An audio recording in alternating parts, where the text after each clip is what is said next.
Kompleks biara dirancang oleh arsitek Jerman Joseph Hurt. Ia lahir tahun 1847 dan meninggal 1935. Kebanyakan bangunan biara di abad ke-19 memiliki struktur serupa. Fasad lebar yang menghadap ke jalan dengan kapel di bagian tengah. Biara ini dipersembahkan kepada peristiwa misteri kabar sukacita. Maria adalah pelindung kongregasi. Sebuah legenda menceritakan bahwa rumah masa kecil Maria dipindahkan dari Nazaret ke kota Loreto di Italia setelah tentara salib meninggalkan tanah suci sekitar abad ke-13. Rumah Loreto bagaikan rumah bagi para suster yang mengungsi dari tanah airnya. Kapel biara didominasi warna putih yang tenang. Kaca jendela yang berwarna-warni menghasilkan pantulan cahaya yang indah. Perabotan asli bergaya neogotik. Salah satu contohnya adalah altar kapel yang dirancang oleh pematung Roermond Thyssen dan dibuat di Velo. Di sebelah kanan, kita melihat sebuah kenotap bekas makam Claravall. Awalnya, Claravall dimakamkan di makam biara. Saat ini, saya berada di makam para suster PIJ. Disinilah tempat untuk pertama kali Claravall dimakamkan sebelum dipindahkan ke kapel biara Simpelveld. Tahun 1934, makam digali dan relikuinya dipindahkan ke kapel. Kemudian pada tahun 2012, ia kembali ke tanah air Aachen. Figur paling penting dari pendirian kongregasi suster PIJ tidak lain adalah Claravall. Visi dan buah pikirannya dipengaruhi dari peran orang-orang penting dalam hidupnya, dan pada gilirannya hidupnya juga membawa pengaruh yang besar bagi orang lain. Salah satu figur penting dalam hidup Clara adalah ibunya. Ia mendidik anak-anaknya tidak hanya dalam bidang akademis, namun juga melatih kepekaan manusiawi mereka. Figur lain yang berpengaruh dalam hidupnya adalah gurunya Louis Hensel.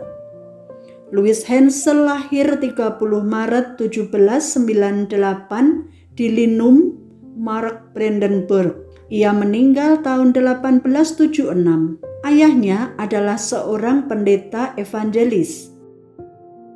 Tahun 1818, Louis Hensel menjadi anggota gereja Katolik setelah sebelumnya dari gereja Lutheran. Ia adalah seorang penyair dan memiliki karakter kuat. Ia menginspirasi para pemudi, mengobarkan iman mereka, serta aktif dalam karya-karya amal sebagai perwujudan iman itu sendiri. Uskup Johannes Theodor Loren berperan penting bagi hidup dan karya Claravall. Ia lahir pada tahun 1804 dan meninggal 1884.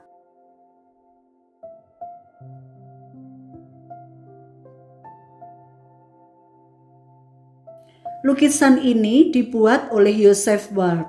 Uskup Lauren dilukiskan dengan jubah uskup dengan latar belakang sebuah rak buku. Hal ini menunjukkan pribadinya yang memiliki pengetahuan luas. Salah satu koleksi buku terbaik di museum ini adalah Missale Roma. Pada 1841, Uskup Lauren diangkat menjadi Vikaris Apostolik Vikariat di Luxembourg. Ia diangkat tanpa berkonsultasi dengan pemerintah. Hal ini menyulut konflik selanjutnya. Pada 1848, ia dituduh menyebabkan masalah dan harus meninggalkan negara itu. Jabatannya diberhentikan oleh Paus Pius ke-9 tahun 1856. Sebagai uskup tanpa diosesan, ia hidup selama beberapa tahun di Aachen dan pada 1879 pindah ke Simpelveld di mana sampai akhir hidupnya menjadi penasehat Klaravai. Figur penting lainnya adalah Wilhelm Sartorius. Ia lahir tahun 1805 dan meninggal 1880. Sebagai kaplan di Saint Voiland di Aachen, ia menjadi sahabat dari Andreas Fay. Sartorius sering datang ke rumah keluarga Fay dan selanjutnya menjadi bapa pengakuan Clara dan penasehat rohaninya. Ruangan ini adalah ruang kerja Klaravai. Di tempat ini, ia bekerja bersama sekretarisnya, memimpin kongregasi, dan melakukan banyak korespondensi dengan dunia demi keberlangsungan karya kerasulan kongregasi. Relikwi, surat, dokumen, benda-benda seni, dan foto-foto menghiasi ruangan ini. Ini semua adalah buah pekerjaannya dan sumber inspirasinya. Di belakang meja kerja terdapat rak buku. Rak buku ini bukanlah miliknya pribadi, melainkan milik perpustakaan pertama biara. Sebagian besar buku-buku ini berbahasa Perancis dan Latin. Setelah kematiannya tahun 1894, susunan ruangan ini tidak diubah sebagai penghormatan terhadap dirinya. Di sebelah ruang kerja terdapat ruang konferensi. Dahulu, tempat ini digunakan sebagai ruang rapat bagi para dewan pimpinan umum. Keluarga Fay telah berkecimpung di industri tekstil selama beberapa generasi sebelum Clara lahir. Perabotan di ruangan ini berasal dari rumah keluarga Fay. Bentuk perabotan-perabotan ini disederhanakan ketika pemindahannya ke biara. Terdapat juga potret anak-anak keluarga Fay.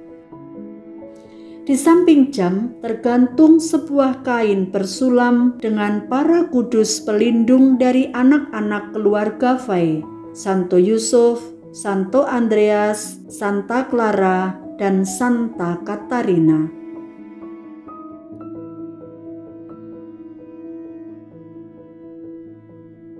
Mari menuju ke kamar Clara Fay. Yang menarik adalah kamar dari pimpinan umum sama ukuran dan bentuknya dengan kamar yang digunakan oleh para suster. Perabotnya pun sederhana. Di bagian kanan, kita dapat melihat kursi hijau dari abad ke-19.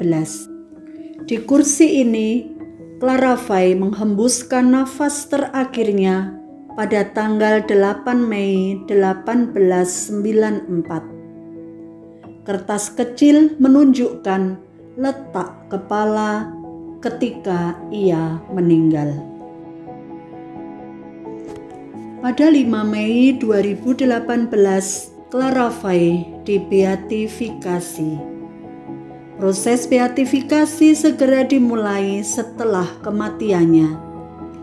Orang kudus adalah saksi iman Kristiani.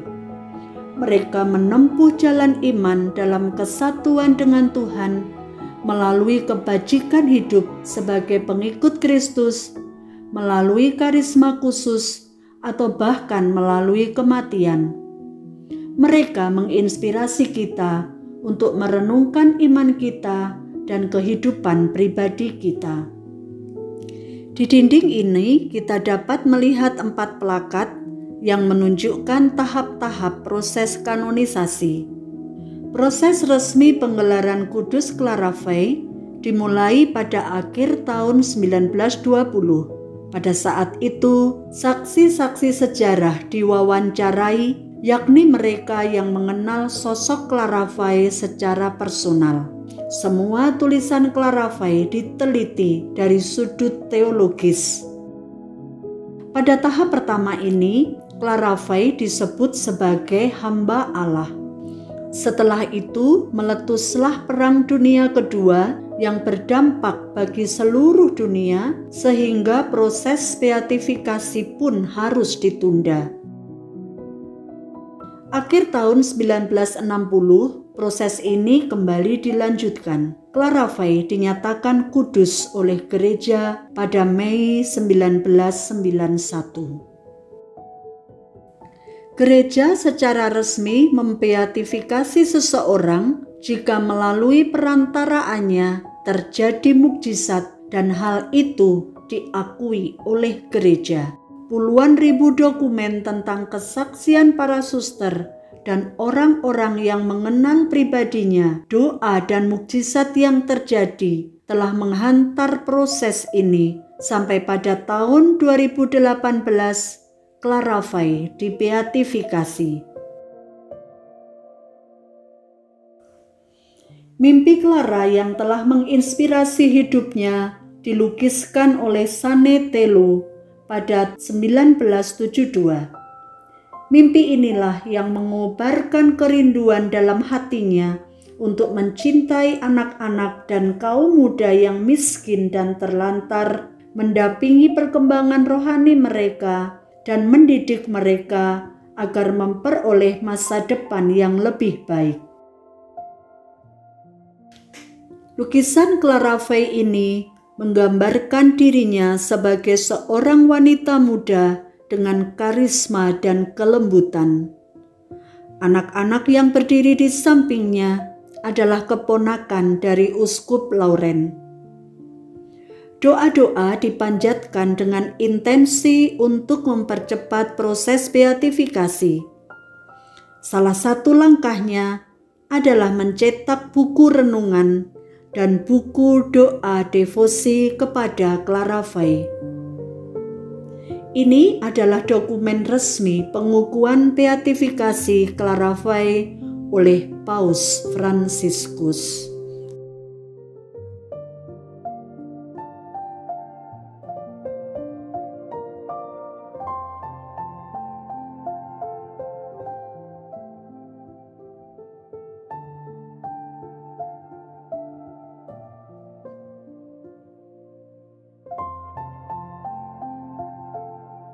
Clara Fey bersama para suster pada zamannya telah memenuhi karya perutusan mereka dan menjalani nasihat Injil untuk tinggal di dalam Tuhan dan menjadi pewarta dan pelaku cinta bagi sesama. Semoga perjalanan menapaki jejak-jejak sejarah kongregasi PIJ yang telah kita lalui bersama ini mampu memantik semangat kita untuk menjadi ragi, garam, dan terang dunia. Kita diutus menjadi Injil yang hidup yang bisa dibaca oleh semua orang. Manete in me.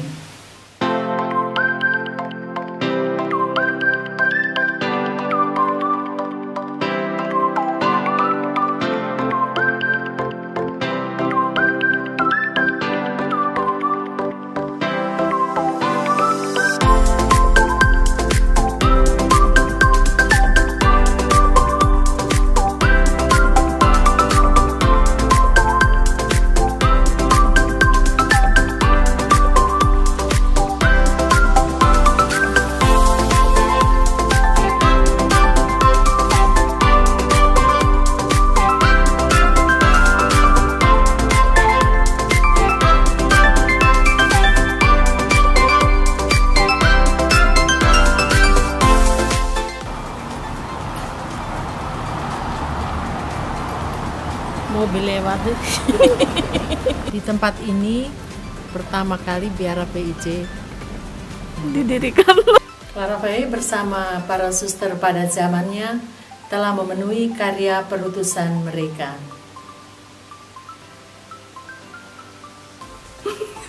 Saksikanlah seri jejak Clara Fey Spiritualat. Hai.